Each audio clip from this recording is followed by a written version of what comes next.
Dahil sa pagkamatay ng dalawang OFW sa Kuwait, itinutulak ni Senator Raffy Tulfo ang pagpapatupad ng deployment ban para sa mga Pinoy roon.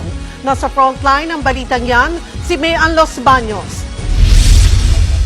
Maging si Senator Raffy Tulfo, hindi kumbinsidong suffocation ang ikinamatay ng OFW sa Kuwait na si Jenny Alvarado. Siya yung kababayan nating hindi agad na ibalik ang bangkay dahil nagkamali. Sa pagdinig sa Senado, sinabi ng anak ni Alvarado na kinukulong, ginugutom at binabastos daw ang kanilang ina ng kanyang among Kuwaiti. Base yan sa kwento ng mga kaibigan ni Alvarado. Yung amo niya ay hinihipuan din siya.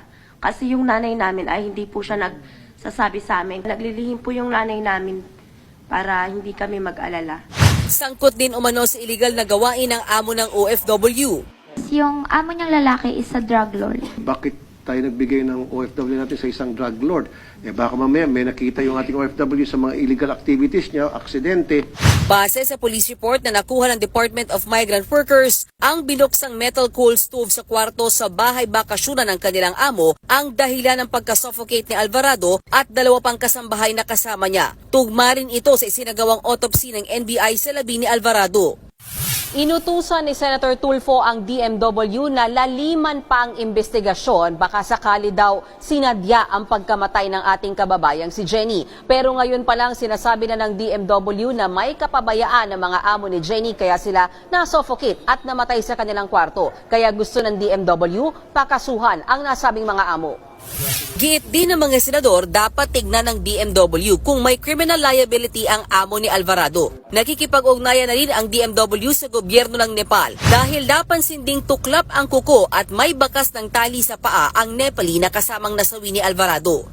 Bukod kay Alvarado, iniimbestigahan din ng DMW ang pagkamatay ng isa pang OFW na si Daphne na kalaban sa Kuwait. Siya ang OFW na natagpuan ng bangkay na nakalibing sa bakuran ng isang pamilya sa Kuwait matapos mawala ng 2 buwan. Dahil sa pagkamatay ng ating mga kababayan sa Kuwait, nananawagan si Tulfo na magpatupad ng total ban sa pagpapadala ng domestic helpers doon. Humingi ng 1 linggo ang DMW para pag-aralan ang rekomendasyon. Sa ngayon kasi, first-time workers lang ang hindi pinapadala sa Kuwait. Are we people?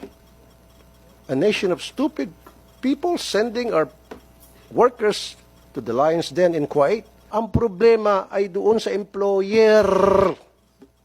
We're not the problem. The problem is Kuwait. The problem is the government of Kuwait not doing enough. Gusto rin ni Tulfo na magkaroon ng neuroscreening sa mga among Kuwaiti bago pagtrabahuin ng isang Pinoy sa kanila. Nagbabalita mula sa Frontline, Mayan Los Baños, News 5.